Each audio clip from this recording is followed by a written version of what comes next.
A battered figure lay sprawled on the ground, steeped in despair. His predicament began with an attack from a creature that was nothing more than programming. He was certain his 17th year of life was about to be cut short. A premature assumption. The scene shifts to 3 months prior, near an active volcano. Below, 2 individuals stood against a dragon.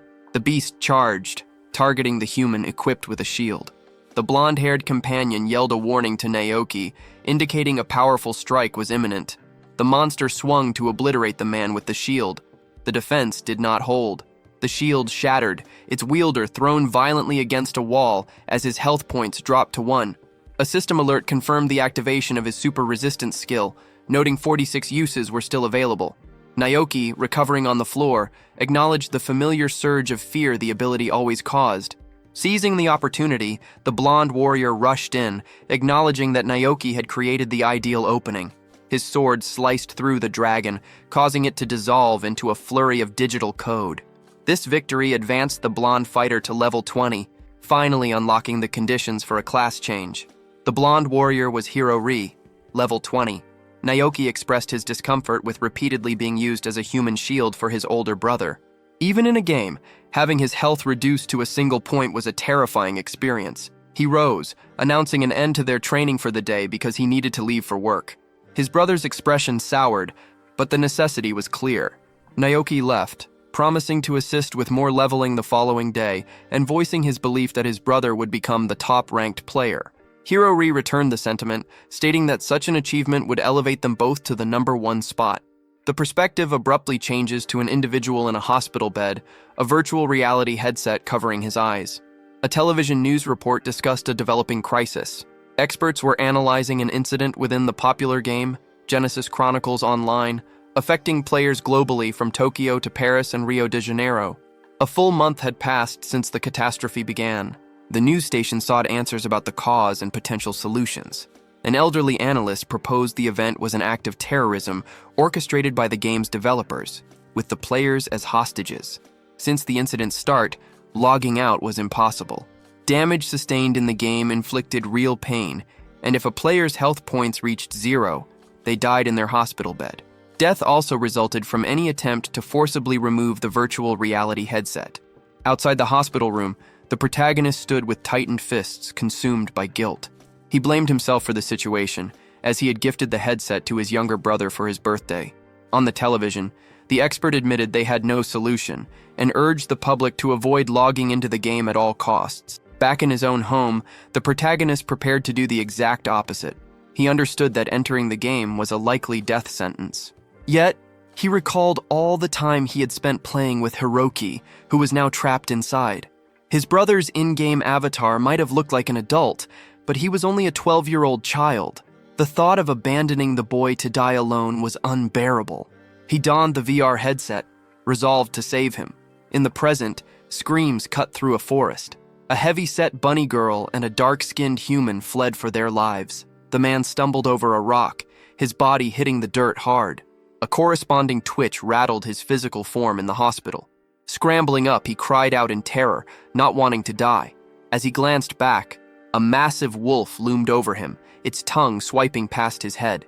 The surrounding trees were filled with more of the beasts. The bunny girl trembled, overwhelmed by despair and the certainty of her demise. A game over in this world meant a real one in the hospital. The man's vital signs monitor went silent. Now it was her turn. Knowing escape was futile, she watched as 3 wolves lunged. From a distance, a figure with a shield charged onto the scene. He intercepted the attack just before it reached her, absorbing the impact of the first wolf. The force sent both him and the creature flying backward. His super resistance skill, with its 9,999 uses, activated, leaving him with precisely 1 health point. He was crushed and near death, but alive. He asked if the girl was unharmed. She thanked him but urged him to look at his own critical health status. He dismissed her concern, explaining it was the effect of his unique class talent. The skill would trigger if he took a fatal blow while above 70% health, reducing him to 1 HP instead of killing him. Given the real-life stakes, it was a horrifying ability to rely on. He consumed a potion, remarking that he would never get used to the realistic sensation of pain. His situation was dire. He had created this character solely to support his brother's leveling, and was consequently at a very low level himself. Locating and saving this girl had been a stroke of luck, as his brother was nowhere in the vicinity. He turned to her and announced his plan. He would create a diversion, and she was to run for the village. Once she gave her assent, he moved toward the bushes. A colossal creature stood before him, having already slaughtered all the wolves. His expression shifted to one of alarm. He identified the beast as a Jack Rex, a monster known to spawn randomly in the region, a hybrid of a jackal and a tyrannosaurus. He questioned the terrible timing of its appearance, certain that if it detected them, their chances of survival would plummet to 0. Predictably, the monster's gaze immediately swung in his direction. He dashed toward the bunny girl to shield her as the beast swiped a claw, narrowly missing them. The creature's attack patterns were completely unpredictable. It slammed its tail against a large rock, launching the boulder toward the pair and blocking their escape route. As Naoki looked back, the monster was already winding up for another tail strike. The attack appeared to land dead on, yet when the dust settled, the tanker remained on his feet. He had 1 health point, but he was alive. This was the 10,000th time his unique ability had activated, a running total of its uses. At that moment, Naoki understood a grim reality. No amount of healing potions could buy him enough time to create an escape from this foe. The situation was made worse by the complete lack of information about his brother's well-being. In a desperate, final act, he charged forward to strike the boss just as it lunged to bite him. His special skill triggered. After having his health drop to 1 for the 10,000th time, he had unlocked Desperate Soul. A strange energy flooded his body, and his hand began to radiate a golden light. The instant the monster's teeth made contact with his fist, the creature was annihilated, shattering into a billion digital fragments. The force of the impact carved a long trench through the landscape, and a red rain began to fall. He and the bunny girl stood there, baffled by the event. Staring at his own hand, he could not comprehend what had just occurred. The bunny girl questioned why he would hide such an incredible skill. He explained that its activation was a complete surprise. A new system window had appeared, granting him an ability he had never seen before. He examined the details of Desperate Soul in the system menu. When his HP fell to 1, the skill boosted his attack power to 99,999 for 3 minutes, after which it would return to normal. While immensely powerful, it was also incredibly risky. His survival talent only worked when his health was above 70%. At 1 HP, any minor attack from even the weakest enemy would be instantly fatal. The bunny girl, able to see the shared system window, commented that she had never witnessed such a skill. Naoki explained that since he began playing, he had only ever assisted one person with leveling.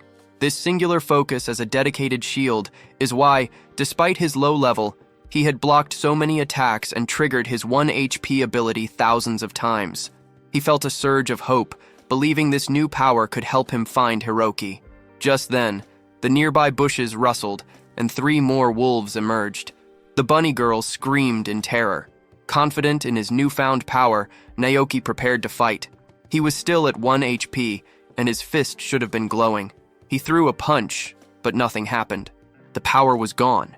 He immediately grabbed the girl and fled, knowing that even a single lick from a wolf would kill him. While running, he tried to figure out why the skill failed. He then realized it had not failed. Its 3-minute duration had simply expired. The ability was now on a 30-minute cooldown. The worst part, an unwritten detail, was that during this cooldown, his HP was locked at 1. Fleeing from monsters with a single point of health was a hopeless task. Suddenly, the bunny girl broke free from his grasp and darted to the side. He started to question her actions, but then saw her eating some grass. He thought she had lost her mind until he saw her mana bar rapidly refill. She touched his chest and used a clone skill, creating duplicates of them both. The illusions danced before the wolves, luring them away in a different direction. The real pair collapsed on the ground, exhausted. Later, near the fountain in the game's first village, they formally introduced themselves. The bunny girl was Izoi Rabiko, a level 13 mage. He was Naoki, a level 8 tanker. They both acknowledged their mutual debt, each admitting they would have died without the other's intervention. He commented on her method for restoring mana. She shot back, questioning if he was a complete novice for not knowing that common herbs replenish magical energy. She found it amusing that 2 beginners had barely survived by helping each other, but the levity vanished as the raw fear of her near-death experience surfaced. She began to cry, overwhelmed by the terror of the situation. Naoki placed a hand on her head, offering a quiet gesture of understanding. Both knew that in this new reality, death was permanent. This world was no longer just a game. Genesis Chronicles Online was a massive online role-playing game with a population of over 300 million players worldwide, celebrated for its immersive experience and high degree of freedom. That all changed abruptly. The game's monsters turned feral, launching unprovoked attacks on players and transforming the world into a death trap. This brutal challenge appealed to some, leading to the high-risk survival strategy he and his brother devised, a tactic that demanded perfect execution to avoid a swift and final death. The bunny girl praised his unique skill, expressing amazement that he could obliterate such a powerful monster with a single blow. She remarked that for a moment, his power reminded her of Hiroki. At the mention of the name, he seized her shoulders, demanding to know if she knew his brother. She confirmed it, explaining that Hiroki, known as the Hero King, was famous and had saved her once when the chaos began. The protagonist asked her to send him a message, a feature he had yet to unlock due to his low level. She agreed to contact Hiroki and inform him that his older brother was with her. Elsewhere, a notification arrived. Hiroki was in the middle of slaughtering a horde of monsters, his hands moving with blinding speed. A horned creature with 4 arms confronted him, urging him to stop and read the incoming message. The boss-like being taunted him, calling it his last opportunity to communicate with anyone. Hiroki dismissed the warning, stating he would respond after he had won the fight. Back at the fountain, the girl relayed to Naoki that Hiroki had not replied, concluding he must be engaged in something important. His location tracker indicated he was close by, so they could go investigate. He agreed it was a good idea, and they set off immediately. The scene cut back to Hiroki, facing off against the formidable boss. He activated his battle aura and swung his sword, but the creature merely laughed. The attack was ineffective, and Hiroki was thrown violently to the ground.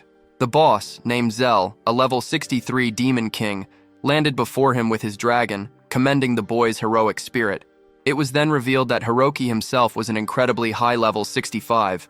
Hiroki realized Zell was not an AI monster, but a player who had obtained the Demon King class. The situation was complicated by Zell's mount, a level 58 dragon.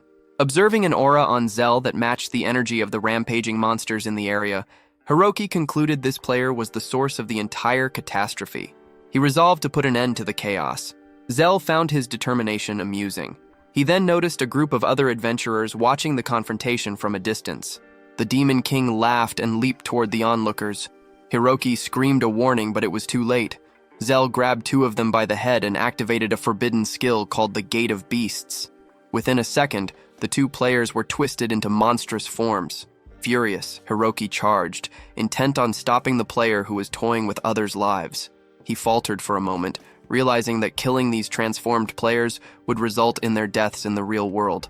He chose to evade, slipping between the 2 new monsters and leaping onto Zell's back. He landed another clean slash across the Demon King's chest. Enraged, the creature commanded his dragon to intervene, but a powerful strike had already gashed the dragon's side. With a serious expression, Hiroki demanded to know why Zell was doing all this, adding that he had no desire to destroy this world. Zell declared the world perfect. It was a place without unfair advantages or needless restrictions, where the powerful earned the freedom they were due. As a supporter of this principle, he had no intention of destroying it. Hiroki yelled back, questioning the logic of loving a world that was responsible for the deaths of countless people. Unmoved, Zell placed his hand on the ground, remarking on their difference of opinion. He then summoned a horde of monsters, declaring that the numbers were against Hiroki. Realizing that Zell was transforming innocent people and creatures into these beasts, Hiroki charged at him with a curse. Watching him fight amidst the swarm, Zell weighed the hero's chances of survival. He knew that in this game, overwhelming numbers did not guarantee victory. At the same time, he recalled Hiroki's earlier hesitation when faced with killing transformed players, a weakness he could now exploit. As Hiroki cut down monsters from every direction, he noticed that Zell had vanished. He leaped into the air, scanning his surroundings, but his expression suddenly changed. Nearby, Naoki and the bunny girl were just arriving, observing the field of defeated monsters. Without warning, Zell materialized directly in front of them, his hand lunging forward. The aftermath was a spray of blood. The Demon King smiled, admiring an unseen act. Hiroki stood between them. blood dripping from his mouth, his torso impaled by Zell's arm. Naoki stood frozen, his mind reeling. He had entered this world for the sole purpose of saving his brother, and now he was watching him be murdered. Before he could process the scene, Zell ripped his arm sideways, tearing what was left of Hiroki's shoulder apart. The Hero King's health bar depleted to 0. His body collapsed face first onto the ground. A system message broadcast that the player Hero King had been defeated by the player Zell, an alert sent to the extensive friends list of players he had saved. As he died, he called out Naoki's name. In a hospital far away, his heart monitor went flat. Zell smiled, proclaiming the hero's demise. Blinded by grief, Naoki threw a clumsy punch that missed wildly. The demon laughed, asking if he was a friend of the fallen hero. He dodged another attack and delivered his condolences with a fist to Naoki's face. Placing his hand on the ground, he summoned another swarm of creatures, offering to send the boy to join his brother. An explosion engulfed the area. Zell smirked, assuming another loser had been dealt with. From the smoke and debris, however, Naoki walked out with his health fully restored. Stunned, Zell ordered the remaining creatures to attack. Naoki simply raised a hand, and an invisible force sliced a monster in two. The Demon King realized this opponent was different.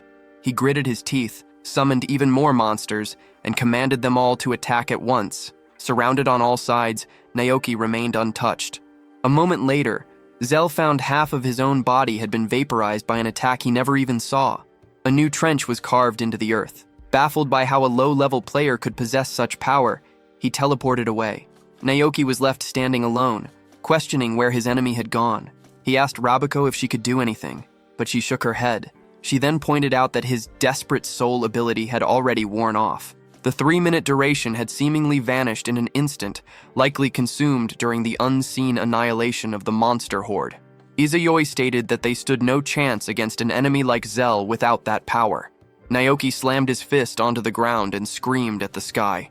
In a different part of the forest, a wounded Zell, missing an arm, opened a communication window. He contacted an unknown individual, demanding to know what kind of attack he had just endured. He had never seen such a ridiculous skill and questioned if it was a cheat. The person on the other end replied that it was not. It was a secret talent called Desperate Soul. Zell insisted such an ability should be disabled, but the contact refused, stating they would not interfere with player skills. They added that Zell was the only one who could deal with the boy, reminding him that the target was not immortal. Zell agreed, affirming his belief that those who break the order of things must be eliminated. A flashback shows the starter village during the time Naoki first began helping his brother level up. He was struggling against a single goblin, finding the game much harder than he had anticipated. His brother pointed out that goblins were the weakest enemies, and that he should be capable of defeating one. Naoki complained that he had just installed the game and was still unfamiliar with the controls. His brother, understanding, leaped in and cleaved the goblin in half instantly. He then turned to Naoki, stressing that he needed to learn these skills if he ever hoped to save anyone. Back in the present, in that same village, Naoki sat brooding under a tree. The small bunny girl watched him with a sad expression. She remarked that a full week had passed with him in this state. He dismissed her attempts to console him, insisting that what happened was his responsibility. Staring at a tattered piece of his brother's cloak, he tormented himself with thoughts of what he could have done differently, from taking the game more seriously to never giving it to Hiroki in the first place. He was convinced that he was the one who had truly killed his brother. Izayoi moved closer and gave him a small hug.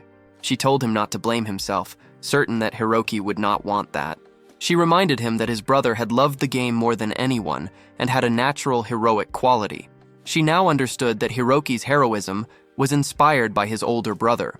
While Naoki felt guilty for introducing him to the game, it was that very act that allowed Hiroki to save countless people.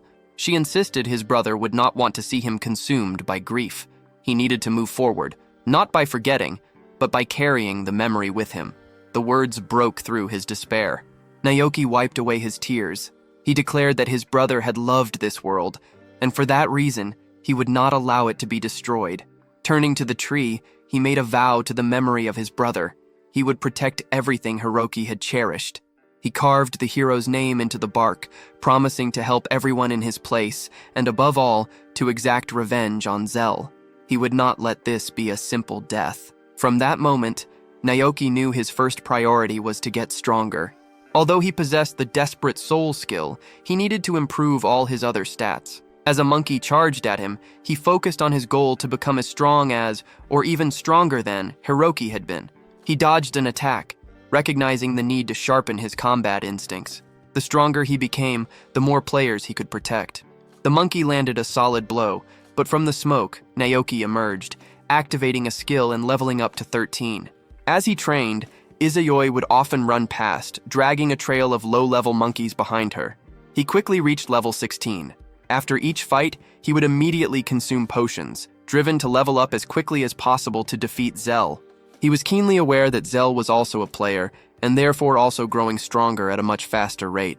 Naoki had to be cautious of his skill's long cooldown period. Izayoi's method of attracting mobs, though chaotic, did help him farm experience more efficiently. She apologized for her fearfulness. Naoki advised her to use her magic more confidently, noting that her teleportation and clone abilities had strategic uses beyond just escaping. She explained that she learned those skills precisely because they were perfect for running away. She admitted that her cowardly nature was the reason her level remained so low after so much time in the game. Experience was only awarded for landing the final hit on an enemy. He told her not to worry, as he intended to fight Zell alone, giving her a blunt ultimatum: get stronger or stay out of the way. She balked at the idea of him going alone and insisted on leveling up to help. He suggested that better equipment might make her feel more secure. Looking at her simple clothes, she realized how unprotected she was, but admitted she had no money for armor. Finding a player with a blacksmith class was another problem, as they were rarely found in beginner areas. He told her they could at least try to find one in the village.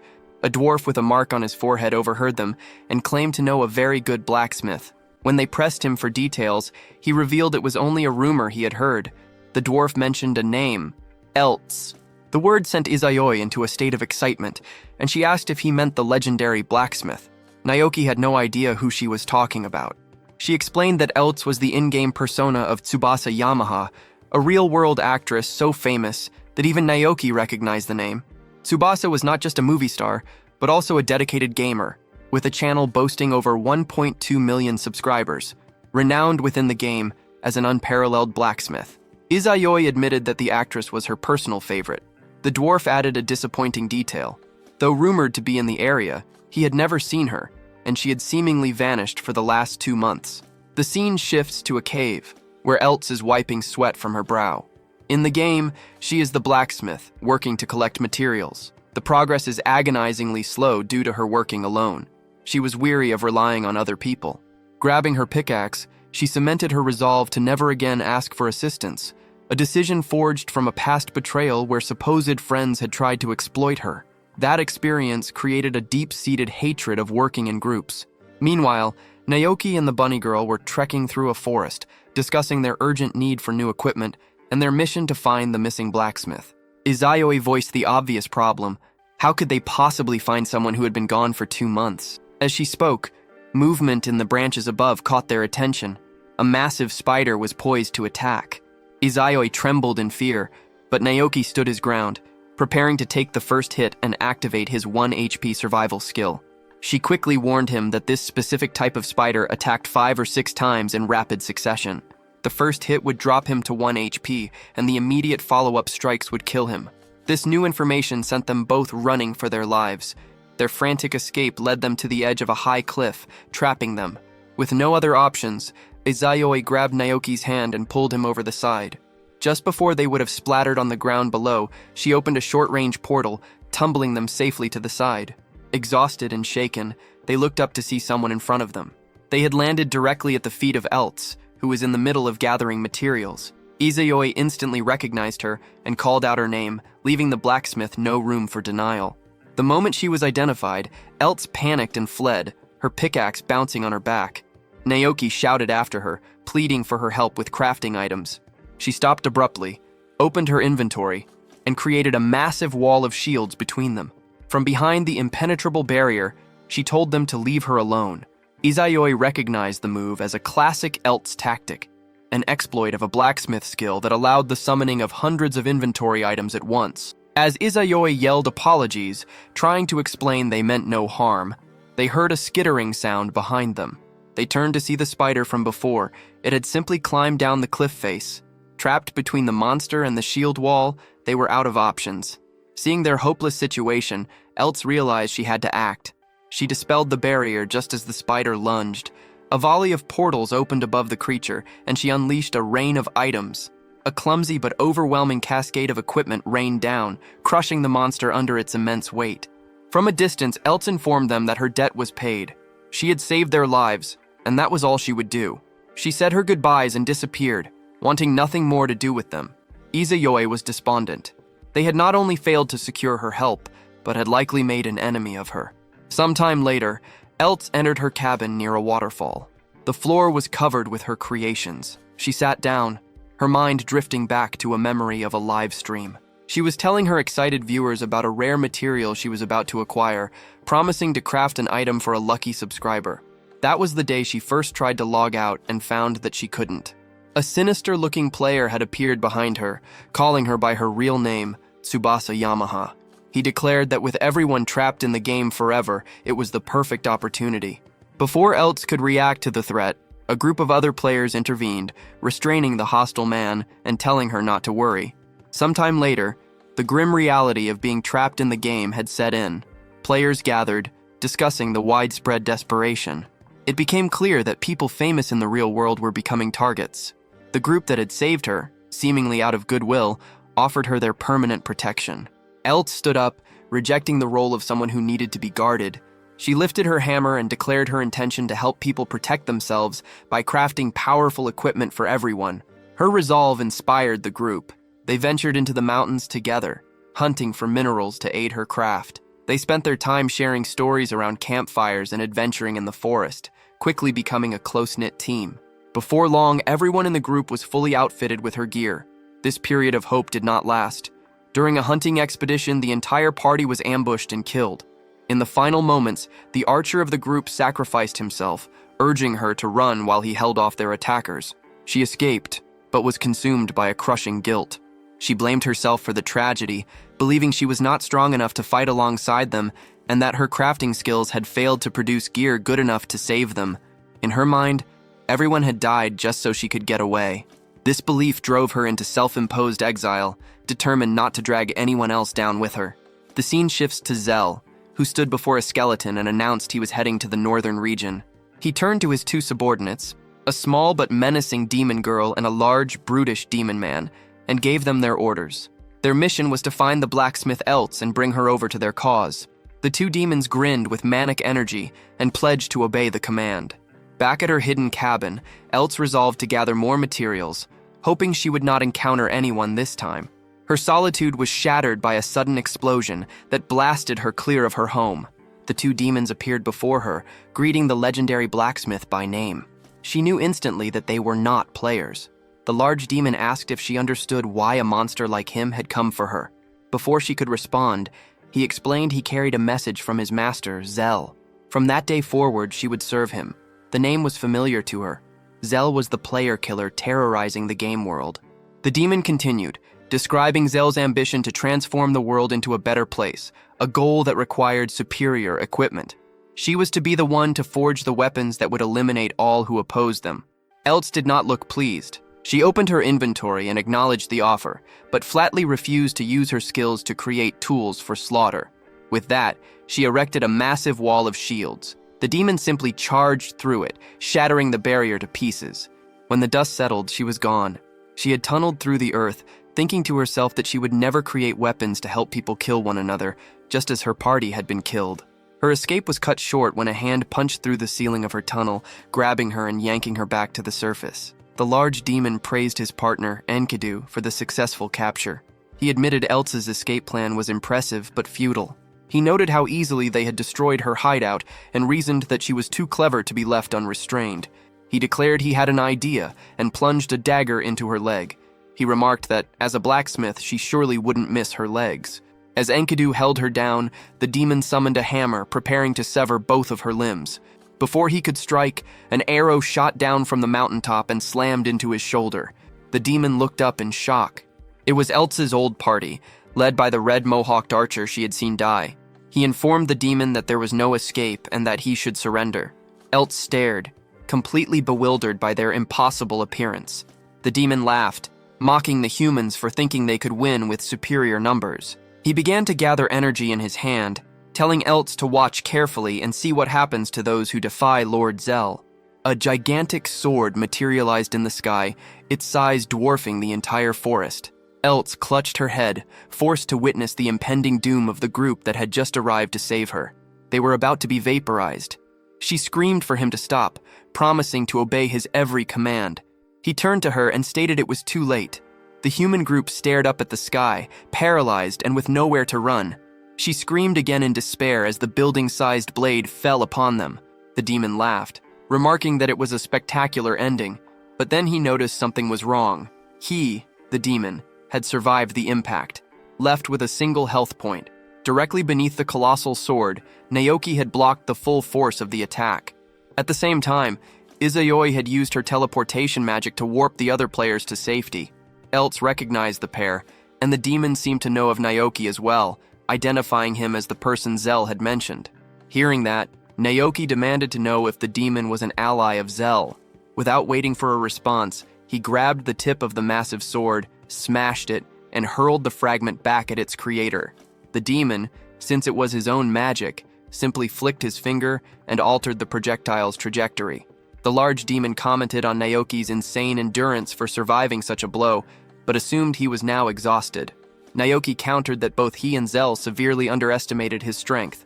A small teleportation portal then appeared at Eltz's feet. The two demons were confused, knowing the bunny girl's magic was limited to short distances. The buff demon then realized the truth. Naoki's earlier attack was not an attempt to harm them, but a feint to create a distraction, allowing Izayoi to get close. She darted right between the two demons. Her plan was not over. She teleported in a flash, kicked the smaller demon girl, Enkidu, in the back, and dropped her to the ground. In a rapid sequence, all three girls were teleported together to another location. Now free, Eltz also sprang into action, pulling out a dagger and stabbing one of the demons. Enkidu found herself thrown directly into the middle of the waiting human party. The mohawk-wearing leader announced that the rescue mission was a success, revealing the coordinated plan. The large demon tried to pursue them, but Naoki nearly struck him in the head, reminding him that his opponent was right there. The demon looked forward to the reward Zell would give him for killing the boy. Meanwhile, the rest of the humans regrouped. The mohawk leader gave Rabiko a potion to restore her mana. Eltz then asked him why he was there with those two. He explained that he had been secretly watching over her since she left the group. They knew she was blaming herself for what happened and decided to protect her from a distance. Izayoi added that when they heard the explosions from the cave, they quickly formulated a plan to save her. Eltz was overcome with emotion, asking why they would go so far for someone who had pushed them away. The red mohawked man then delivered a heartfelt declaration, stating that her kindness, her smile, and her very existence were a source of hope for them all. Moved by his words, she apologized for running away without an explanation. He told her it was fine, and that when the game finally ended, they would visit the graves of their fallen comrades together. Their reunion was cut short when Enkidu appeared before them. The humans tensed. Izayoi knew the danger they were in. Enkidu was a level 70 demon, and as one of Zell's servants, her attacks were notoriously unpredictable. Initially, the plan seemed easy because they had the advantage of surprise. Now, facing a direct confrontation, Izayoi's insecurity returned. She considered running away. Looking at the others, she felt they were strong enough without her. Her low level would only be a hindrance if she stayed. The thought of fleeing screamed at her as the most logical course of action. But then, her expression hardened. She refused. She was tired of always running. Up to that point, Izayoi Rabiko's life had been a series of evasions. In school, she assumed she would never get into a good university, so she put in minimal effort. At university, she convinced herself it was acceptable to fail a few subjects, so she let her studies slide. When it was time to find a job, she found interviews too intimidating and settled for simple, low-stakes work. Even then, the smallest excuse, like a light rain, was enough for her to skip a shift. Seeking an easy path, she tried game streaming but never managed to get more than 53 viewers. During one stream, she quit a horror game out of fear, apologizing to her audience. They responded with scorn, pointing out that she always ran away and should try to finish something for once. She thought they were being unfair. The game was genuinely scary. She decided to try a more conventional game, Genesis Online, and ended up trapped like everyone else. She had always been a coward, and the death game only made it worse. She had met heroes like Naoki and Eltz, individuals who fought without retreating, a quality she felt she utterly lacked. Two players charged recklessly toward Enkidu. The Mohawk leader tried to warn them against attacking without a plan, but it was too late. Enkidu stated it was easier this way and thrust her hands through each of their chests. The two men fell, writhing on the ground as poison coursed through them. The demon explained that anyone who took even a single point of damage from her would die from her venom. Antidotes existed, but there was not enough time for them to work. Eltz identified their foe as the Poison Snake Princess, infamous for her unpredictable attacks and deadly poisons. Still, she noted, it was better than facing the even stronger Gilga. She remained unsure if they could win. Then she noticed Rabiko standing bravely, having stepped forward to lead the group. Enkidu stared her down. Rabiko raised a hand, then abruptly turned and sprinted away. Everyone was startled. The demon laughed at the pathetic but smart decision.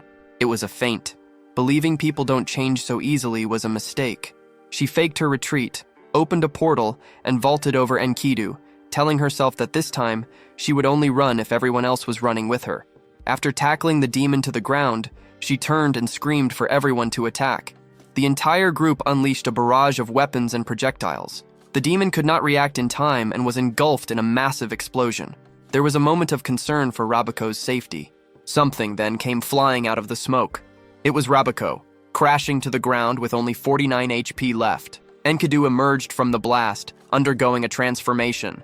Her latent power had activated, making her much stronger. She thanked them for forcing her into this form, which she claimed was perfect for slaughtering them all. Eltz recognized it as the demon's trump card, an ability that triggered when her HP fell below 30%.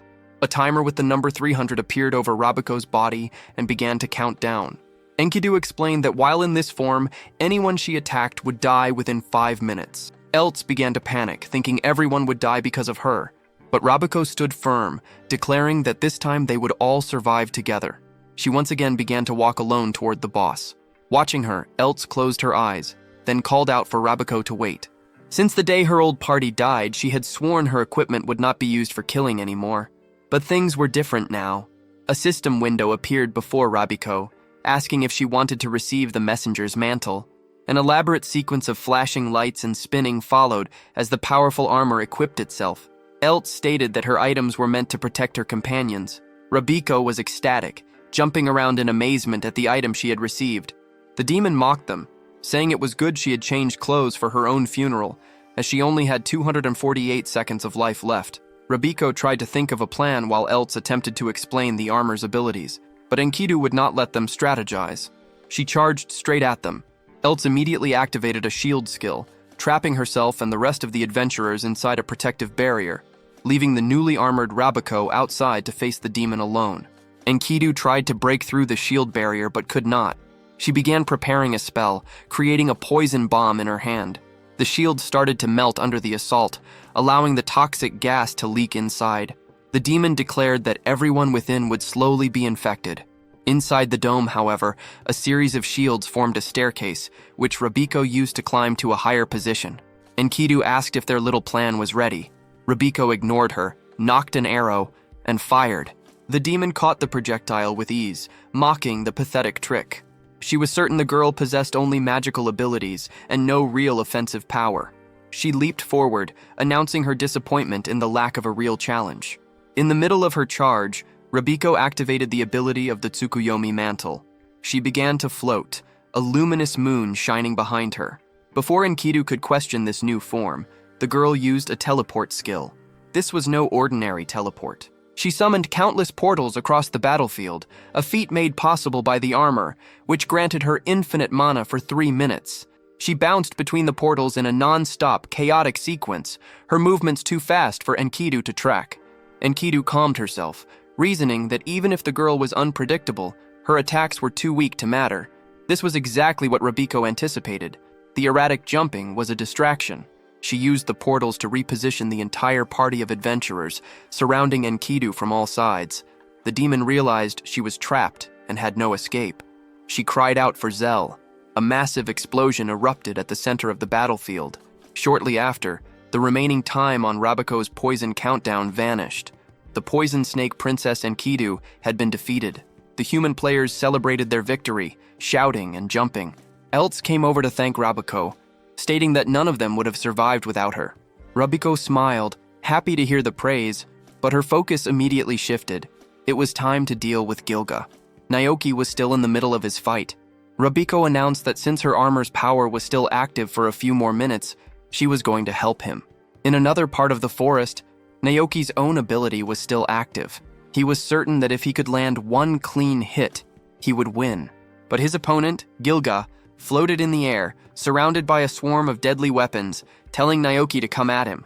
The demon was confident that the boy would die the instant his desperate skill ended. With renewed courage, Naoki charged forward, aware that he was still at only 1 health point. The demon raised a hand, commending Naoki's bravery. One of the floating weapons shot toward him. He remembered how this attack had once frozen him with fear. He knew a single hit meant death, but he could no longer afford to hesitate. Gilga smiled and sent another wave of weapons. Naoki responded with a display of incredible agility, jumping over one attack, sliding under another, and dodging 2 at once. Gilga was stunned that he was evading everything. As Naoki closed the distance, he knew his only options were to dodge or die. He threw a handful of rocks at Gilga, but the demon easily blocked them with a sword. In that small moment of distraction, Naoki got behind him, aiming a blow directly at his head.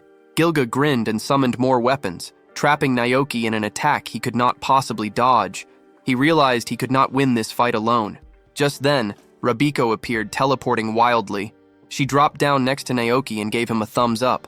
Gilga was confused, demanding to know what had happened to Enkidu. Rabiko coolly replied that she was defeated by the power of the moon. While the demon reeled from the news, he summoned even more weapons to attack them both. Rabiko stated she would not let that happen. She opened her portals, sucking all the weapons into them and sending them harmlessly into a void. Rabiko then told Naoki that her mana would remain infinite for at least 1 more minute. During that time, he did not need to worry. She would protect him. Naoki did not hesitate. The very next second, he charged forward. Gilga found the situation frustrating but was still certain he could not lose. It became easier for Naoki to dodge the attacks, but the risk remained absolute. He only needed to be hit once to die. Naoki was weaving from side to side, employing the same pattern they had used against Enkidu. At that moment, Gilga understood exactly how his partner had been defeated. He began smiling like a maniac, certain that he was stronger than her and would not lose to the same tactic. He knew that the only person with a significant attack was Naoki, so as long as the boy was kept at a distance, he would be fine. The next time Naoki attacked, Gilga just needed to dodge or strike first. He tracked Naoki's movements closely until the protagonist appeared directly behind him. Gilga smiled, sure he had anticipated the move. He knew Naoki would faint and then attack from the rear. He spun around and stabbed with all his might, but the blade passed through a clone. The demon was completely baffled as the illusion waved at him. From Gilga's blind spot below, the real Naoki surged upward to deliver the final blow. He remembered his conversation with Rabiko. Combining her clones and teleportations created a deadly combination. The hit connected with Gilga's midsection. As with the others, a direct hit from this power caused the monster to evaporate into nothing. At the same time, the rest of the adventurers were running toward them. They arrived just in time to see the clouds part and the sun shine down on Naoki, standing victorious. General Gilga had been defeated, and Naoki leveled up. Elts could not believe that the two of them had managed to beat such a powerful creature on their own. Rabiko was waving happily to the group when the protagonist began walking away. He went straight to Elts and stood before her. He awkwardly apologized, admitting that he had neglected her feelings and how she must have felt after the demons killed his brother. At that, Rabiko blurted out that his brother was the hero king. Elts thought for a moment, then quietly stated that she did not want anyone else to go through the same thing. That was why they had to stop Zell. Naoki then made his request, acknowledging it was selfish but asking her to join them. Rabiko expressed skepticism that she would agree so easily, but he insisted that her strength would be a great asset to the team. He also pointed out that if she continued to wander alone, she would be hunted by Zell and would likely lose her life. Elts asked if he was truly sure he would not be defeated by Zell. The protagonist was confident. He guaranteed there was no way they would lose, and added that, in an emergency, Rabiko's escape skills could get them all to safety. Moved, Elts turned to the group of adventurers and announced that for now, she would travel with these two. Together, they would stop the Demon King. The mohawk-wearing man protested that it was too dangerous, but Eltz bowed her head, stating that things would not get better until Zell was defeated. With their help, she was sure they could do it. The mohawk guy looked at his group, who all agreed with her decision, and relented. He walked up to Naoki, acknowledged his strength, and asked him to protect Eltz. Naoki gave him a nod and shook his hand, promising that Eltz would be safe with him. Back at the waterfall, Eltz turned and said she was leaving. Everyone wished her a safe journey as the new group of 3 disappeared over the horizon.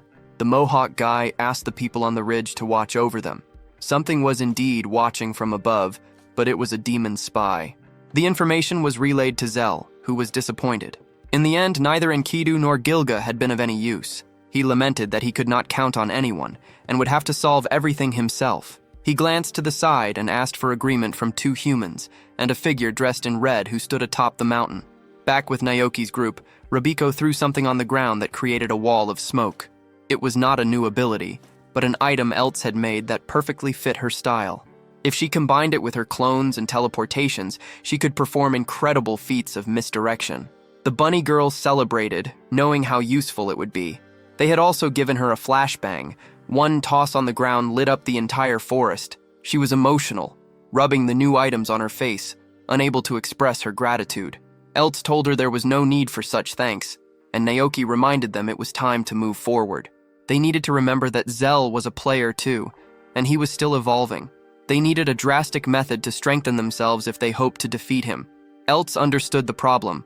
As they considered provoking other players for experience, Rabiko opened the system menu to check the player rankings. Her expression suddenly changed, and she urged the others to look. A report detailed a recent battle that had involved the 3 Norse gods, a trio of players ranked among the top 10 strongest in the entire game. Naoki asked what had happened. The scene shifted to a recording set in snowy mountains. There, Zell was lying defeated on the ground. The victorious warriors discussed how the player with the Demon King title was not as powerful as they had been led to believe. An old man ordered them to take Zell to Basilia prison while he was still weakened. Zell was not done. He started laughing from the ground before rising to his feet, declaring that he had been waiting for the chance to fight the strongest players. He even complimented Naoki, stating that the young tanker had given him more trouble. He casually cracked his neck, expressing his disappointment with the fight. The large warrior told him to stop making excuses, but the group's mage warned them to be careful. All of the wounds they had inflicted on Zell had already vanished. The Demon King told them their caution was irrelevant. The outcome would not change. Suddenly, a gigantic dragon appeared in the sky above them. At that point, the transmission cut out. Back in the present, a terrified Rabiko explained that those 3 top players were defeated in that battle and had been missing for the past 3 weeks. Eltz concluded that their own chances were impossible. If the best players in the game had failed, what could they possibly do? Naoki, however, remained optimistic. He argued that just because they were missing did not mean they were dead. He proposed that they go and rescue them.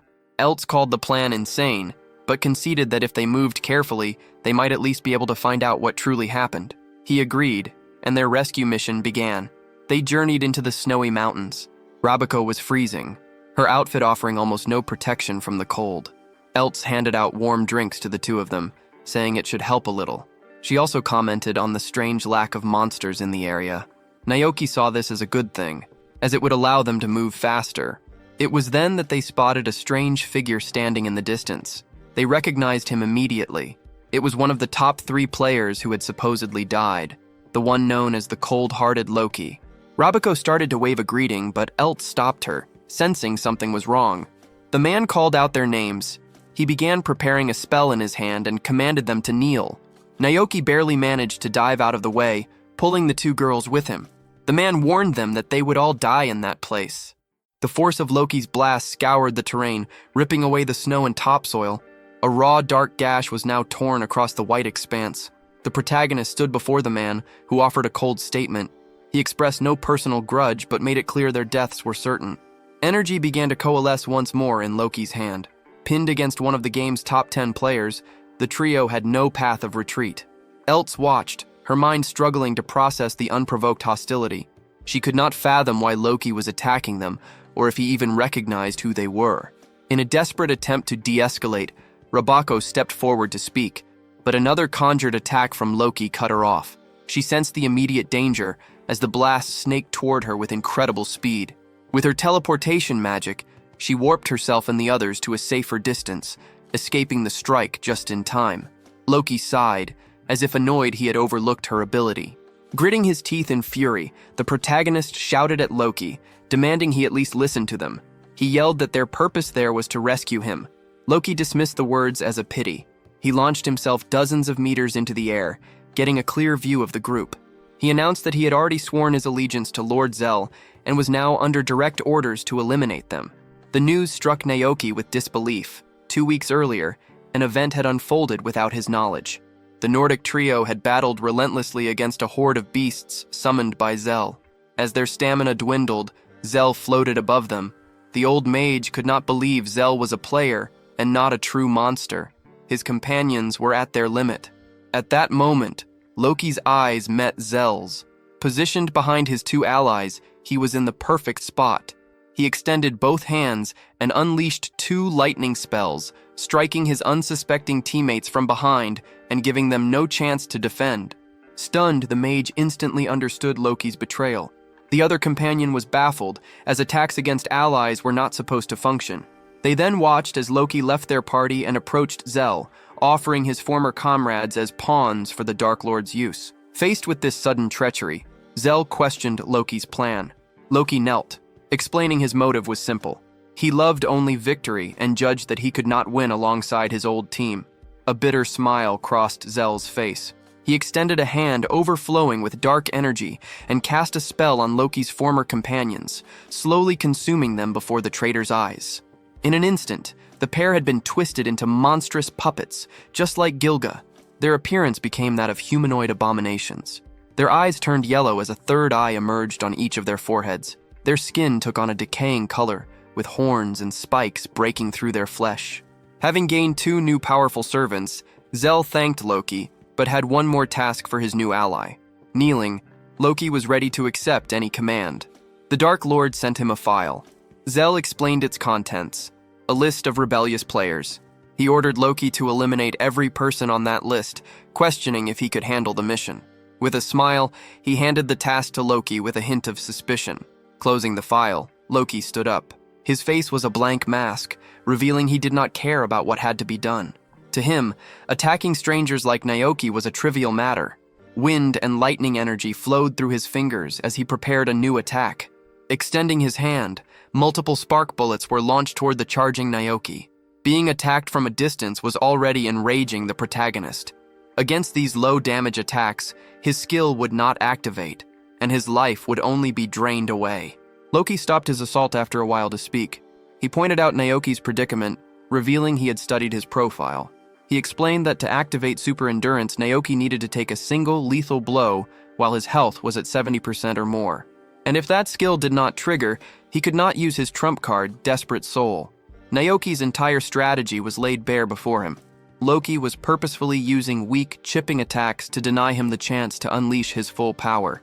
Having dissected that weakness, Loki turned his attention to Rabako, verbally dismantling her plan to use teleportation magic and diversionary tactics. He pointed out the messenger robe's 3-minute time limit. Finally, his gaze fell on Eltz, and he dismissed her mass weapon summoning as an easily blocked maneuver that lacked a decisive final blow. His voice was filled with contempt for what he perceived as their pathetic weakness. His cold, dead eyes offered them no hope. He stated that they could forget defeating Master Zell. In their current state, they could not even overcome him. He advised them to understand their position and accept their fate. As he finished speaking, he conjured multiple bolts of lightning, the crackling magic whipping the wind around his body. Naoki knew Loki's analysis was accurate, but he sensed something was missing. Frowning, he studied the high-level player, trying to decipher his true intentions. At the same time, Loki prepared his attack while shadowy creatures watched from behind nearby rocks, their sharp eyes ready for action. Ignoring the danger, Naoki charged Loki again. He leaped high into the air, aiming to strike him from above. With an unflustered expression, Loki sighed and waited for the boy to approach. Naoki's attack was about to connect when Loki simply sidestepped, evading it with ease. His calm gaze never wavered. At that moment, Eltz launched several weapons at Loki, which erupted in powerful explosions upon impact. Within seconds, Loki emerged from the smoke completely unharmed, realizing he had retreated directly into a portal. He was ensnared by the gateway and teleported, finding himself caught in a pincer. Eltz waited in front with a drawn bow, while Naoki attacked from behind, their movements coordinated by Rabako. Loki stopped both assaults simultaneously, catching the arrow in one hand and blocking Naoki's punch with the other. His expression was dark and somber, as he stated he could anticipate all their moves. Grabbing Naoki's fist, Loki squeezed it. His hand flared with green energy as he prepared a powerful skill. Naoki sensed the lethal intent and desperately reacted, escaping a deadly energy cannon just in time. Loki continued his psychological assault, mocking the uselessness of a warrior whose ultimate weapon was sealed away. He challenged Naoki to respond now that his strength had been nullified. Naoki frowned, processing Loki's words. A suspicion about his enemy's true objective began to form in his mind. He decided to test this new hypothesis. Surprising the two girls, he ran back to them, stopping to ask for their help with a test. He approached and whispered his plan. Rabako hesitated, worried about the outcome if his prediction was wrong. Eltz, however, saw no better alternative and agreed. With their support secured, Naoki gave the signal and charged Loki once more. Simultaneously, Rabako activated the messenger of Tsukuyomi's ability, and Eltz began summoning a massive arsenal of spears and axes. Within seconds, dozens of weapons materialized, the number growing exponentially. With the armory summoned, Rabako created a storm of magical portals that surrounded a momentarily confused Loki. Eltz commanded the weapons, launching them into the gateways. A true vortex of blades descended upon Loki from every direction. He anticipated Naoki would use the chaos to attack, dismissing the strategy as mediocre. In an instant, his energy surged, exploding outward in a dome that annihilated all the incoming weapons, leaving a graveyard of twisted metal. Having deflected the attack, Loki looked around for their next move, but was shocked to see Naoki already leaping at him. The boy was down to a single hit point. His super resistance had been activated. Loki's eyes widened in disbelief. He realized Naoki had not been trying to attack him at all. He had used the Blade Storm on himself, intentionally taking catastrophic damage to finally trigger his ability. Loki could not believe someone would have the courage for such a self-destructive gambit just to activate Desperate Soul. It was the desperate act of someone willing to sacrifice everything for a single chance at victory. A surge of energy coalesced around the protagonist's fist.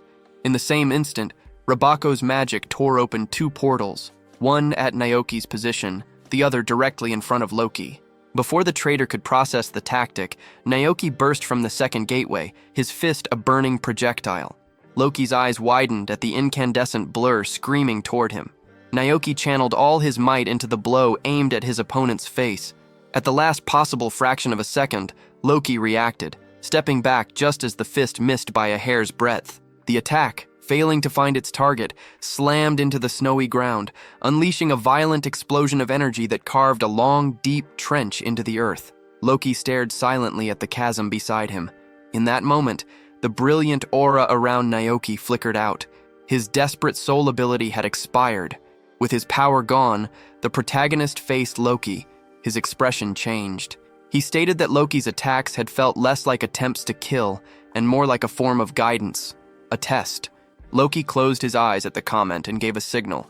From behind the rocks and snow, a group of figures emerged, landing before the trio. Loki confirmed Naoki's suspicion was correct. A diverse collection of players stood before them, whom Loki introduced as the Twilights. A ninja named Sasuke, the vice commander, was presented first, followed by a theatrical shadow sorcerer called Jack, and an energetic mage named Arlora, among many others. When a surprised Naoki questioned their identity, Loki simply sent him a data file. As he read it, his eyes widened in shock. Loki explained that the file was the execution list of rebels provided by King Zell, and that these players were all on it. The implication hit Rabiko and Eltz with astonishment. Eltz quickly understood. Loki had betrayed Zell. The realization that he was a double agent left Naoki speechless. Loki sighed and confirmed their suspicions, recounting the day his Nordic team was defeated by Zell. He had recognized their inevitable demise and chose a different path to avoid it. He faked a betrayal of Odin and Thor, allowing Zell to turn them into monsters, a state he believed was reversible. This act set him on a secret path to find a cure. A high-level dungeon eventually rewarded him with a unique skill he called Zero Reset, an ability capable of undoing all effects, including the monster transformation. He revealed he was its only user. Zell's hit list, intended as a tool for murder, had become Loki's instrument for building a resistance. He used it to contact players, recruiting the strong and hiding the weak. He concluded by explaining that he had tested the trio to gauge their potential, noting their skills but lack of experience. He declared himself a man motivated solely by victory, willing to ally with anyone and use any trick to achieve it. Since a victory with Zell offered nothing in the real world, the Demon King had to be defeated. Recognizing Naoki's one-hit kill power as a crucial asset, he extended his hand, formally asking them to lend their strength to his cause. Elt smiled in acceptance, and Rabako enthusiastically agreed. Naoki confirmed their entry into the new alliance and moved forward to shake Loki's hand. Before they could seal the pact, a surprise attack struck the double agent's arm. In disbelief, Loki watched his character's hand drop to the ground like a disconnected mannequin part. At that moment, a dark voice resonated from the sky, acknowledging his attempt to cut ties and calling it a great misfortune. Hearing the sound, both Loki and Naoki looked up. The all-powerful Dark King Zell had appeared once again, overflowing with a menacing energy. He smiled sarcastically, stating that whatever Loki had been planning, his game was now over. The entire Twilight group stared upward, their faces a mask of shock and disbelief. Gritting her teeth, Eltz glared at the sky, as did Rabako, whose jaw hung open. Naoki's expression was one of pure fury, his narrowed gaze locked on the Dark King. Zell responded to the silent challenge by scratching his temple for a second, as if composing a witty remark. He then looked mockingly at Naoki, asking if he was interested in experiencing the worst possible fate. All of them, Rabako, Eltz, Loki, and Naoki, stared at the diabolical player hovering in the air. Above them, a tremendous dark fissure tore through the sky and clouds, the very world splitting apart to accommodate Zell's arrival. Overflowing with power, Zell sighed, announcing that he had been waiting quite a while to see them all. At the sight of the player who attacked others indiscriminately, Eltz seethed with rage. Rabako could not believe he had appeared at this exact moment, her shock so great that her bunny ears drooped. Hovering in the air, Zell spread his arms wide, declaring that he had patiently waited for this opportunity. He then directed his attention to Naoki, maliciously pointing out that his desperate soul ability could no longer be activated.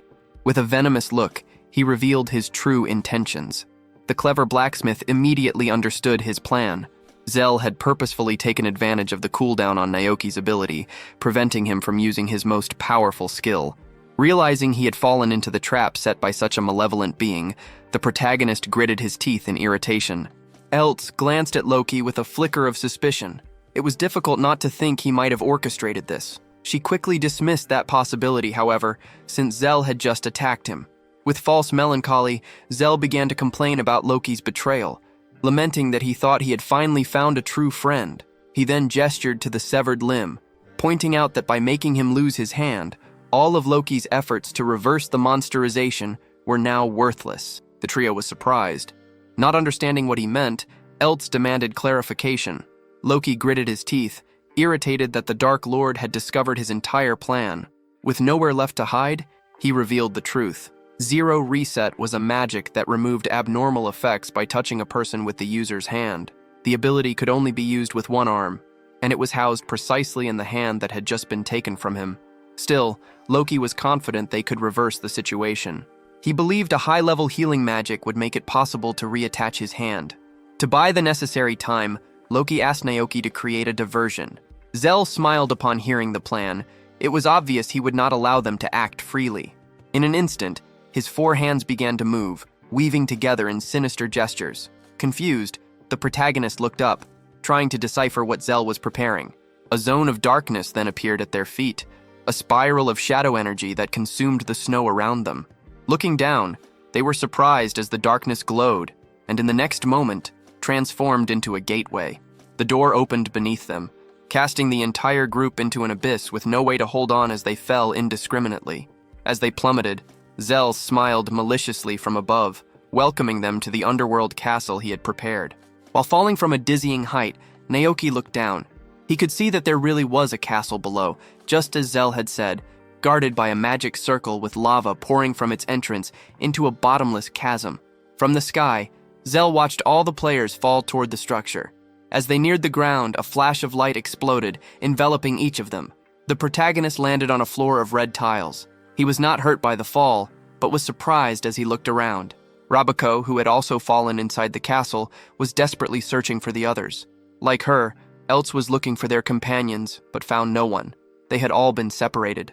Looking around more carefully, the protagonist realized he was not alone. Several monsters from the depths appeared, from deformed humanoids to fierce wolves. He gritted his teeth, understanding the problem before him. Just as everyone had been cast into the castle, so too had Loki's lost hand. He himself was trembling in pain, gritting his teeth as he saw who stood before him. Zell was there, accompanied by none other than his two old partners, the monstrous Thor and Odin. The Dark Lord sarcastically suggested that this time, they would have a nice friendly chat and truly open their hearts to one another. Faced with the nefarious intentions of that being, the injured Loki found himself in a desperate situation, but he did not intend to stay still. He quickly jumped away, determined to live. Extending the only hand he had left, he gathered all his energy into a sphere of green light. However, before he could launch the attack, something hit him. Loki fell to the ground, his body torn apart. While Odin's trident still glowed with residual energy, Zell thanked him for helping Loki open his heart. He noted that the traitor was still breathing, but, in the best-case scenario, only had a few minutes left. Zell approached the part of Loki's body closest to him and asked if there was anything else he wanted to say. As Loki's consciousness began to slip away, his mind retreated to his past, to his life before the game. He saw himself on a soccer field and wondered if he had truly changed at all since that time. The memory started with him in possession of the ball, driving a counterattack. He sent a direct pass to his striker, who controlled it, prepared his stance, and unleashed a powerful shot toward the opposing goal. A rival defender stretched out a leg in a desperate attempt to deflect it, but failed. The goalkeeper, however, was ready.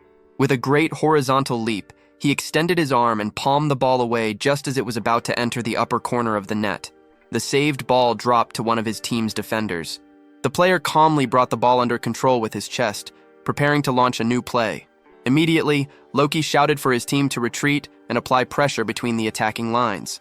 Before his team could get back into a defensive formation, that same defender launched a long ball straight into the attack, mirroring the play Loki himself had just made. The powerful kick sailed toward the penalty area. Loki instantly sprinted back, tracking the opposing striker. The attacker skillfully cushioned the ball with his back, guiding it down to his ankle for perfect control. With the ball at his feet, he blew past Loki without losing momentum and headed directly for the goal. Loki gritted his teeth. His misjudgment was about to cost them a goal. At that moment, a young blonde player yelled with fury as he rushed forward. He slid in using the sole of his cleat to execute a perfect tackle, knocking the ball away from the opponent. Loki knew the player who recovered the ball well. It was David. Wasting no time, David started a new counterattack alongside Loki. He advanced down the field with incredible speed, weaving through the defenders in his path and closing in on the enemy's penalty area. Having dribbled past the entire defense, David found himself one-on-one with the goalkeeper. They locked eyes, David's determination unflinching. With a wide motion, he faked a shot, but instead used his other foot to slide the ball sideways. The unexpected move sent the goalkeeper off balance. When he looked to the side, another player already had the ball. Loki now had possession with the goal wide open. He looked down at the ball, then raised his eyes to the vast, undefended space in the net. With a powerful shot, he sent the ball into the corner, far beyond the goalkeeper's reach. After so many reversals, they could finally celebrate the goal and their victory. Loki held a great affection for David Bellingham, his partner and best friend, a person he deeply admired. Back in the locker room, they both sighed, reflecting on how close they had come to defeat. With an animated expression, David reassured his friend, telling him to never worry. His crisis was also David's crisis, and they would always help each other survive. A promise of mutual survival cemented their bond. David's belief in friendship, combined with his incredible personality and immense talent, propelled him to new heights. He was quickly noticed by professional scouts and stood on the verge of becoming a football star. But just as he was about to achieve his dream, a tragic accident occurred. A violent play from an opponent resulted in an anterior cruciate ligament rupture. The severe injury forced David into a long and difficult recovery period. Months later, a deep anguish took hold of him, trapping him inside his own room. Loki, wanting to encourage his friend, decided to make the team strong while waiting for his return, believing this was the best way to help him. He dedicated himself to improving, becoming stronger, and relentlessly striving for victory, as nothing else seemed meaningful. This win-at-all-costs mindset eventually changed him, poisoning his relationships with his teammates. By the time he realized how far he had gone, it was already too late. His obsession with winning had shattered the team's harmony. He could not fill the void David had left, and the team ultimately collapsed. Loki received offers from various other teams, but ended up abandoning soccer altogether. Even after many years, only the obsession with victory remained inside him, a mentality that stayed trapped in his soul, even during casual games. It was this obsession that allowed him to survive after entering the death game. Loki wanted to win, but given his current situation, he accepted that someone else would have to win for him. This time, he wanted the victor to be someone who reminded him of David. As David's image appeared in his mind, another emerged alongside it. Naoki, a young man he had just met, who possessed the same willpower he had so admired in his old friend. He mentally entrusted the future to him. Seeing Loki's silent farewell, Zell found him pathetic. As a final mocking gesture of respect, he prepared to deliver the finishing blow. But before he could launch his attack, a clenched fist slammed against his cheek. The Dark Lord suffered a critical hit, caught completely by surprise by Naoki, and was thrown to the other side of the room. Zell bounced several times on the floor before finally skidding to a halt. Rubbing his cheek, he gritted his teeth in irritation. Loki lifted his head, shocked to see the man who was about to finish him off thrown so far away.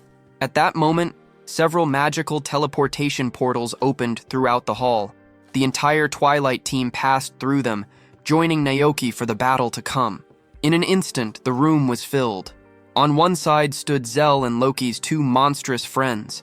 On the other stood Naoki and all the members of the Twilight, those whom Loki had gathered to fight against Zell. A healer immediately rushed to Loki's side and began using healing magic. Another teammate hurried to find more help, confirming that Loki was still alive and calling for a Terraquoia juice. Seeing the crowd of players that had suddenly appeared, Zell demanded to know what was happening. He could not understand how so many had assembled so quickly. Blaming Naoki for the development, he frowned and questioned what the boy had done. At that moment, the sound of wooden clogs echoed through the hall. A girl with long golden hair surrounded by a shining aura appeared, immediately catching Zell's eye. Rabako stood before him, a confident look on her face, ready to answer.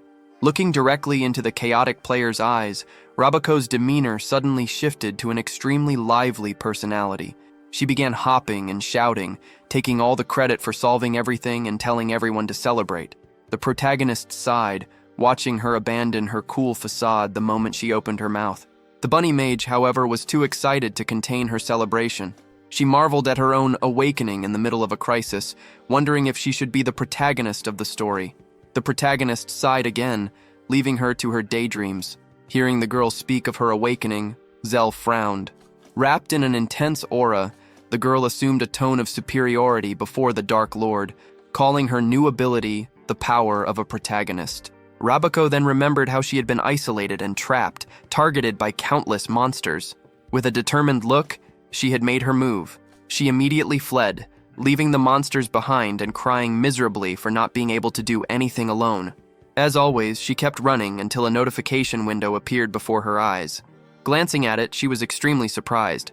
The number of her escape attempts had exceeded 10,000, activating a secret skill. She could not believe she had obtained such an ability, something until then only Naoki possessed. A new notification appeared, revealing the skill's name, Rabbit Dart. It was an ability that quadrupled movement speed. Combining this with her other blessings, Izayoi Rabako's legs became faster than sound. Furthermore, Rabbit Dart had another function. Its effect could be shared with anyone she touched. That was how she managed to gather all their comrades and reach the hall where Zell was. She was deeply proud of what she had accomplished. Hearing the story of 10,000 escapes, Zell burst into laughter. He could not imagine a more embarrassing awakening. Seeing Zell's reaction, the protagonist warned him that his laughter would not last long. The monsters were left behind, and their own numbers were now few. With his allies, Rabako, the blacksmith Eltz, and the now recovered Loki, by his side, Naoki felt a surge of confidence that they would crush Zell once and for all. The Dark King fell silent upon hearing the challenge. He pondered for a moment, then sarcastically questioned if Naoki truly believed that. With a shrug, he reminded him of his ability to turn others into puppets with a single touch. He then posed a question. If he possessed such a power, why would he have eliminated the Hero King? Was he afraid that, like with Loki, the situation could be reversed? Had Naoki thought that maybe that was a terrible decision? Naoki was confused by Zell's words, not understanding why he had brought up his brother. Zell put a hand over his face, hiding his laughter. He revealed there was a real reason for his actions, and told Naoki not to dare blink. Before his eyes, Zell cast a forbidden spell, Metamorph. Naoki was stunned, and shock quickly took over his gaze. He could not believe what he was seeing. Before him, Zell had transformed into his brother, a dark, evil version of him. The protagonist was speechless, not knowing what to say or how to react. His companions were also surprised and disbelieving to see the form of the Hero King. Even Loki could not believe what he was witnessing. Zell laughed maliciously at the expression on Naoki's face. He explained that this was why he had ended him. The ability allowed him to transform into any player he eliminated. In the next moment, a sword appeared in his hand. He did not just copy the appearance, but also all the abilities. Brandishing the sword, he unleashed a powerful and dark attack. Outside the castle, the peace was shattered by the impact. From the castle's interior to the region where the lava fell into the abyss, everything was sliced by that strike. The castle's structure was shaken. Rocks and walls began to crack and crumble one after another, turning what was already a grim place into a scene of pure despair. As the castle began to collapse, the players fell along with it. Naoki did not care about what was happening around him, his anger preventing him from stopping his curses against Zell. He raged at the bastard for destroying the whole place. Quickly, everything and everyone plummeted toward the abyss. As he fell, Naoki could not help but look up. Floating above them, watching the fall, was Zell, still transformed into the character of his brother, sneering with his eyes. As they continued to fall, Loki was the first to notice something different. Looking down, he realized they were rapidly approaching the ground. This meant that if they did not do something in time, the impact of the fall would kill all the players. While Loki worried, a glow appeared behind him. Using the power in her legs, granted by her awakened speed, Rabiko began leaping from rubble to rubble in midair. Quickly, she conjured several portals, rushing toward each player. The first one she grabbed was Loki himself, who had not even noticed when she appeared by his side. Rabiko kept jumping from debris to debris, next grabbing the blacksmith Eltz, and finally, Naoki. Seconds later, loud explosions echoed as the castle debris hit the barren ground. The stones smashed into the earth, and the power slowing them began to dissipate. Zell landed on the ground a few seconds later. With a confused look, he surveyed the surroundings. Seeing that everyone seemed fine, he questioned if they had really all survived. He then looked in Rabako's direction. Her repeated use of her speed ability to save everyone had been impressive. At first, he had thought his only problem would be facing Naoki, but that girl named Izayoi Rabiko was starting to annoy him as well. Rabako was exhausted from having used the awakened ability for so long. The effect of the skill began to fade, her awakened form dissipating. This became clear when her hair, once long and golden, returned to its short white form. Eltz was surprised to see Rabako exit her awakened form, realizing the duration of her skill had come to an end. Rabako apologized, saying she could not help anymore, as Tsukuyomi's blessing had also ended. Seeing how tired she was, Eltz did not mind, and just asked Rabako to rest. Loki thanked Rabako. It was thanks to her that everyone had survived, avoiding total annihilation. However, there was a problem. All the monsters that had been lost were now gathered with them. Additionally, there was Zell, who had obtained the power of the Hero King. Loki knew that Naoki and Rabako needed to wait at least 10 minutes for their skill cooldowns to reset. Also, no one had yet managed to free the monsters using the Zero Reset skill. Facing an army of enemies, Loki felt hopeless, but the Victory Addict knew the battle was not over yet, mainly because he was betting on Naoki. Out of the corner of his eye, Loki glanced at the boy, hoping he had already reacted. Just as Loki expected, Naoki ground his teeth furiously. Hatred completely consumed him. Instantly, he stood up and charged at Zell. He screamed that they had been underestimated for too long, but before his charge could gain momentum, Loki grabbed him. He warned the boy that acting on impulse was exactly what their enemy wanted. He understood the feeling. but insisted that he calm down. Naoki could not comply. He raged, questioning how he could possibly be calm when that thing was making a mockery of his brother's memory. It was more than he could bear. Loki understood his feelings, but reminded him that he was the trump card for all the players and needed to remain composed. Approaching the protagonist, Loki spoke quietly, directing Naoki's attention to Zell's body. He pointed out that he used to have 4 arms but now had only 2, and that other features were also gone. He asked if Naoki understood the implication. Hearing the question, the protagonist paused to think before answering. He realized that Zell could now only use the abilities the Hero King had, not the powers he possessed in his original form.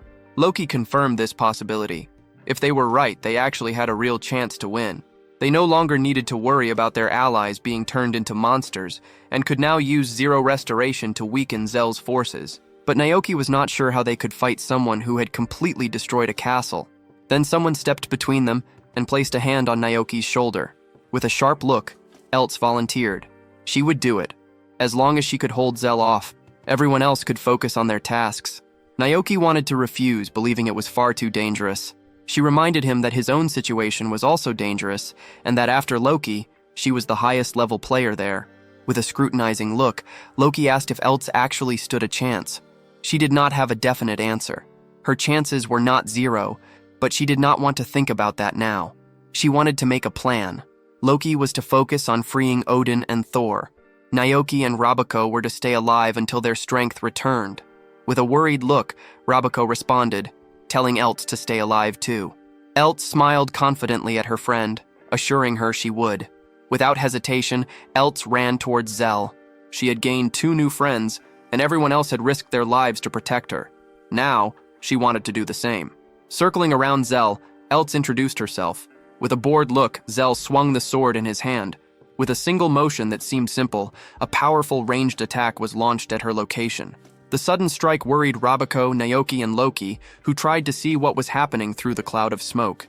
After his attack connected, Zell mocked the blacksmith, dismissing her arrogance and calling her a small fish. When the dust from the impact started to clear, however, Eltz was gone from that spot. She had repositioned with incredible speed, materializing behind Zell in an instant to land a blow with her sword.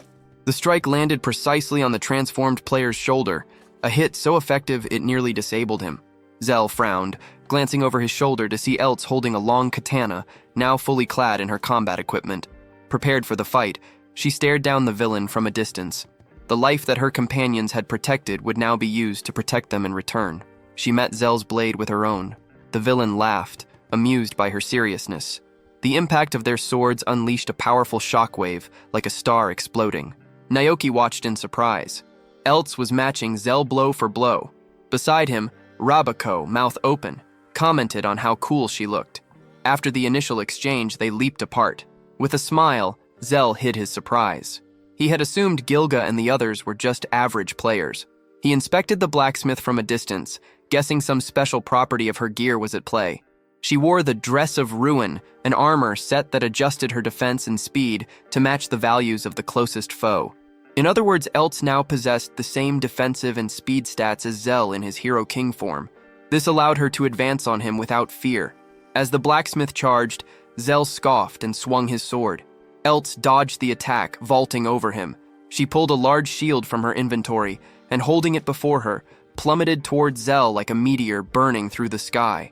With the momentum from the fall, Eltz delivered a crushing blow that Zell could not avoid. In addition to the massive damage, he was also afflicted with a status ailment, which irritated him further. The impact made him realize her sword also had a unique property. The katana she wielded was the Holy Sword White Knight, and its effect reduced an opponent's stats by 10% with each successful hit. Additionally, her career as the actress Tsubasa Yamaha had equipped her with real-world skills, proficiency in action sequences, mastery of combat choreography, 9 months of kendo, self-defense training, and experience in various other arts. Eltz combined superior equipment with actual combat experience, and above all, an unwavering determination. At that moment, she had become the most skilled fighter present on the battlefield. While Eltz confronted the main villain, other battles raged across the mountainous plains. The monsters Zell had created attacked the players with their claws and fangs. However, some players were strong enough to fight back. Loki struck the back of one of the monsters, releasing a large amount of energy with his zero reset ability. The monster's body began to transform as its monstrous features were undone, little by little revealing the human player within. The human saved by Loki was surprised to regain consciousness, looking at his own hands in confusion. Now that Loki had saved the last of the normal humans, he turned his cold gaze in one direction. Only 2 monsters remained for him to cure and return to their human forms, his former teammates. One of the Norse lords raised his muscular arms, unleashing large amounts of lightning. At the same time, Odin raised his staff, creating a powerful fireball. Thor launched a torrent of lightning, while Odin fired his powerful attack, both aiming for Loki. Being close to the other players, Loki grabbed them and pulled them away from the double assault. Fire and lightning passed within a few meters of them, thanks to his quick action. He clicked his tongue, complaining about their large-scale abilities. Despite the great danger posed by his companions' attacks, Loki could not use his trump card while trying to devise a strategy to capture Zell. At that moment, a twist occurred in the main battle. Eltz suffered a powerful blow, being thrown across the battlefield until she fell heavily onto the dirt ground. Worried about her friend, Rabako cried out desperately. Eltz, having taken an absurd amount of damage, sat up with difficulty. Arrogant, Zell scoffed. He declared that she had done well, but her equipment's durability was low and she could not push herself any further. He mocked her, saying that the skills she had picked up in the real world were useless here, and that their levels of resolve were worlds apart. As he stared at Eltz, Zell noticed something that caught his attention. All his enemies were conveniently gathered together like insects in an anthill. He decided to end the fight as he was starting to get bored. A large amount of lightning energy surged from his dark sword. He raised it, smiling maliciously, and announced his intention to erase all of them at once. Like a lord of the skies, Zell created a storm of lightning that dominated that world. Before the powerful attack could form, Loki hastily raised his hand, trying to erect a barrier. Using his sword, Zell unleashed his powerful attack, the absolute lightning. Gritting his teeth in worry, Loki pulled back his hands and used one of his tricks, selecting an option to freeze the enemy's forces for 3 seconds. Zell was surprised to feel his movement suddenly incapacitated. Loki had immobilized him. However, the 3 seconds passed quickly, and Zell could launch the attack again, completing it. The blow fell like a bolt from the heavens, destroying everything in its path. A large smoke curtain formed after the impact. Zell expected to see his enemies destroyed when it dissipated, but what he saw was unexpected. Thor had created a shield, blocking Zell's attack. Beside him, Odin used his staff to strengthen it. A contemptuous smirk crossed Zell's face as he deciphered Loki's gambit. The 3-second pause had been just enough time to reverse the monster transformation on his former allies. They were themselves again, their natural resistances restored. Thor to lightning, and Odin to the barrier's magic. Zell remained unimpressed, pointing out that both of them, along with Eltz, were clearly on their last legs. The maneuver had taken its toll. The effort had left Loki drained of both physical stamina and mental energy. Shaken, he planned to use his ability to inflict damage on Zell. He knew there was no better time for it, but also understood that he would not be able to use magic for some time. Still, he felt relieved that they had managed to escape the attack, even if barely. It was at that instant, right after avoiding disaster, that a counter reached its end. Eltz, still exhausted, expressed her trust in her friends. Loki shared the sentiment, leaving the rest to them. Amidst the remaining smoke, a glow appeared around Rabako. Similarly, a power awakened in Naoki's hand. Upon realizing the duo's plan, Zell smiled, scoffing that the useless lot should just fall. That was what Naoki thought of his brother. He focused his mind, vowing to Hiroki that he was going to end this. Zell descended from the heavens to face Naoki head-on. With power in his hands and Rabako's help, the protagonist was ready. The memory of Hiroki still lingered in his mind. His younger brother's smile remained vivid in his thoughts. Sadness gave way to determination in the protagonist's eyes. His hatred for Zell had not faded one bit. To ensure everyone's protection, and so there were no more victims like Hiroki, he would defeat Zell today, here, no matter what. Clenching his fist, Naoki showed his resolve. Even through a disdainful gaze, Zell could perceive a spark of defiance in his enemy's eyes. He analyzed his adversaries. Rabako had recovered her ability, and both she and Naoki were at full strength, while his own stats had been diminished by Eltz. Zell knew that on the surface, The duo seemed to have the upper hand, but he did not believe the situation had fundamentally changed. Everything would be decided in a single exchange. Even with reduced stats, he was confident he could defeat both with one blow. While Rabako and Naoki were still speaking, Zell prepared to attack. Unexpectedly, Rabako hugged Naoki's neck and climbed onto his back. Using him as a mount, she voiced her concern about whether he could still move effectively. He affirmed that he was fine, and simply reminded her not to fall. Determined to hold on, Rabako nodded. Now that the duo was literally united, they were ready to face Zell. The villain vanished in a flash of light. Immediately, Naoki also moved, accelerating rapidly toward Zell. He remembered the first time he had faced him, a day when he could not even react to the enemy's speed. Although he was not yet as fast as Rabako, her power now allowed him to move faster than Zell. Naoki owed this opportunity to both Eltz and Rabako. Even seeing Naoki's superior speed, Zell trusted his combat experience to give him an advantage. He knew that a slight pause of tenths of a second always followed an attack. He planned to use this window to read his opponent's movements and deliver a winning counterblow. For Zell, the only real problem was their attack strategy. He knew Rabako was just a distraction. The real danger lay in the combination of teleportation magic and clones. These two abilities formed the core of his enemy's tactics. Using teleportation to strike from blind spots was a basic move. It could also be used as a feint to attack from another direction. There was also the possibility of using teleportation with clones to create confusion and launch a third, real attack. Zell, however, believed that only novices would fall for tricks with clones. With his experience, he confidently devised a plan. To Rabako's surprise, Zell stopped his advance and retreated. Naoki, however, had anticipated such a move. The enemy then created a defensive formation, summoning several dark skeletons. Although he could no longer use his own character's powers, Naoki believed the villain was still capable of controlling the monsters he had summoned earlier. Zell's plan was to limit his enemy's movement options to 3 directions, preventing them from moving freely. He spread the monsters to block their tactics. With his enemy surrounded, Zell was confident that he could only be attacked after the monsters were defeated, an opening he intended to use to strike. Clinging to Naoki, Rabako gave him a warning. The protagonist knew exactly what she was thinking and declared that he was going to end it all.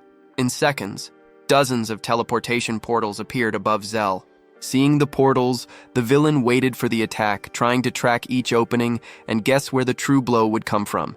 Just as he imagined, several Naokis leaped from each of the portals.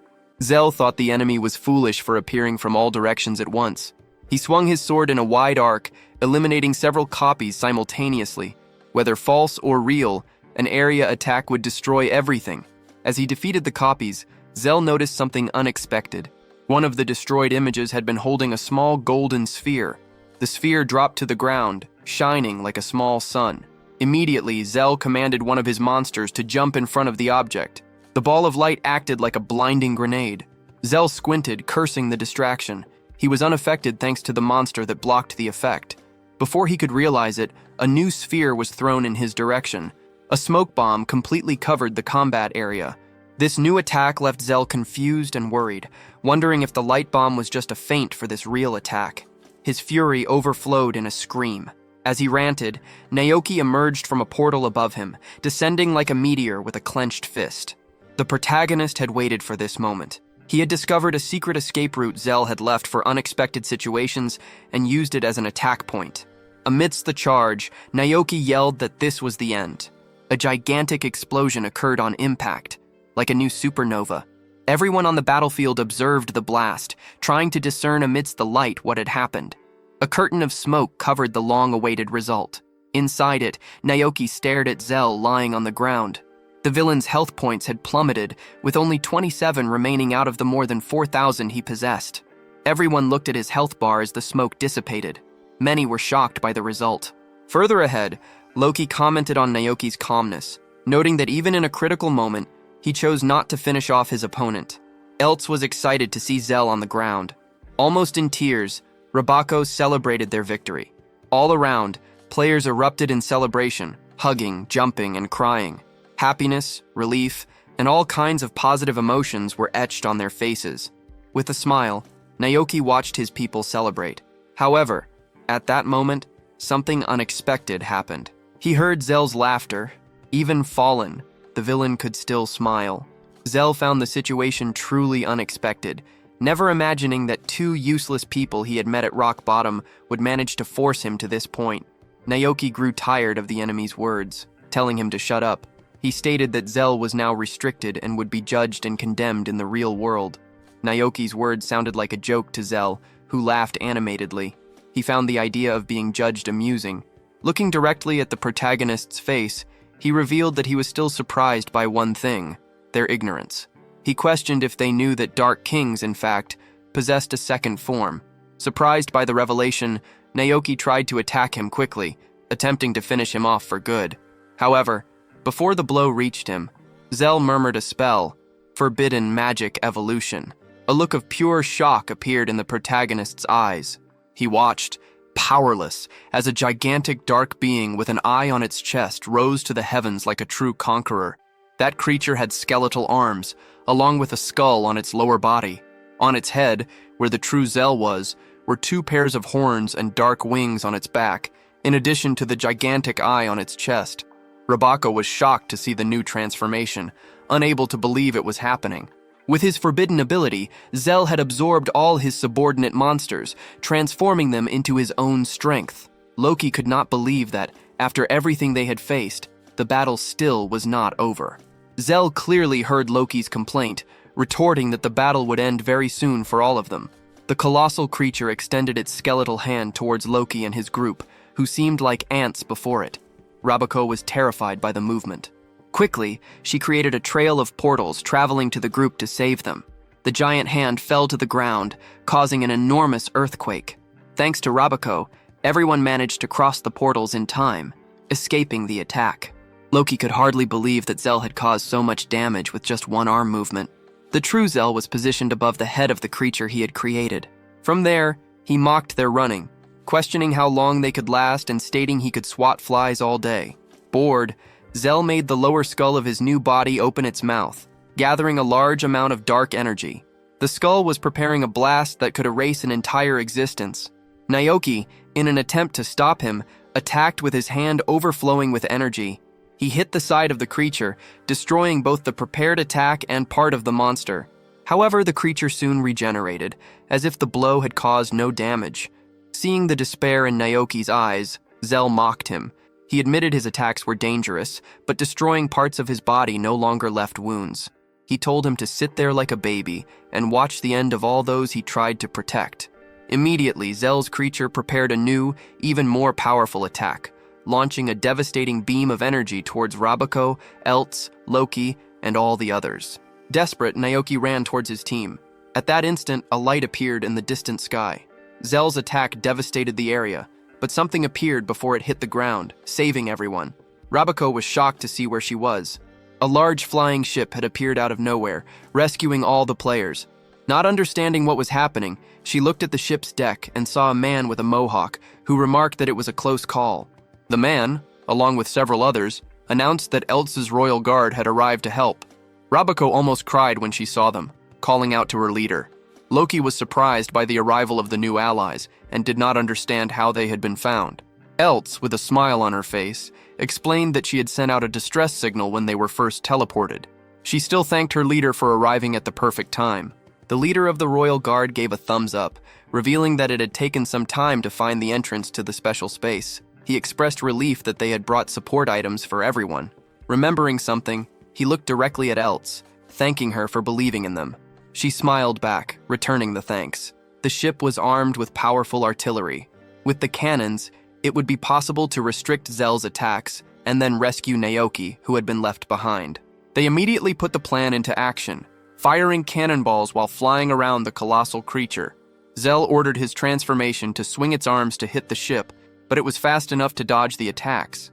As the boat approached Naoki, Rabako used her portals, jumping from the deck to rescue the protagonist and quickly return with him.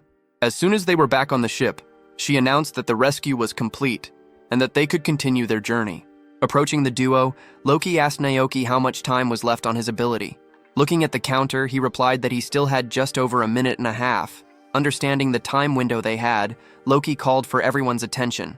He stated that it was almost impossible to survive another interval, meaning these 90 seconds were their last chance. Judging by Zell's body regeneration after Naoki's last attack, attacking any part other than the true Zell emerging from the head was useless. He told Naoki that his next attack must hit that spot, without fail.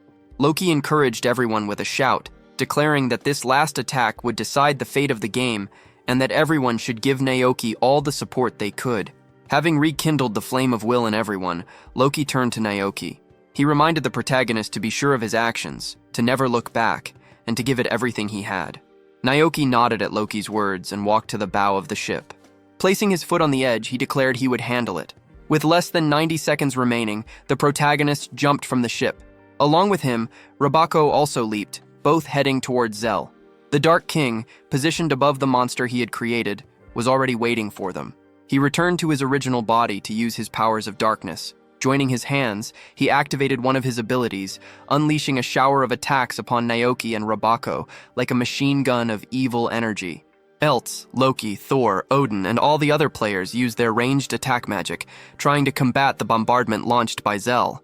The players' shots collided with Zell's, opening a path for Naoki and Rabako to advance. With 70 seconds remaining, the duo finally managed to approach the monster. Zell swung the skeletal hand of the giant body, but thanks to the opening of a teleportation portal, Naoki and Rabako managed to pass through the attack unscathed. With 45 seconds remaining, Zell summoned a spear to impede their advance and threw it forcefully towards the duo. Rabako was quick. Seeing the spear, she created a new portal. However, the spear possessed a special power. It changed its trajectory, bypassed the portal, and attacked Rabako from behind.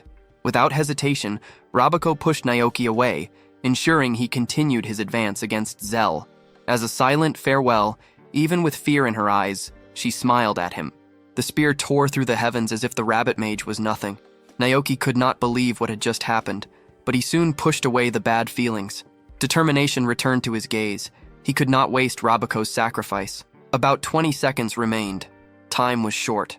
Naoki landed on the shoulder of the giant monster, close to his target. He quickly ran towards Zell's true body, climbing the creature.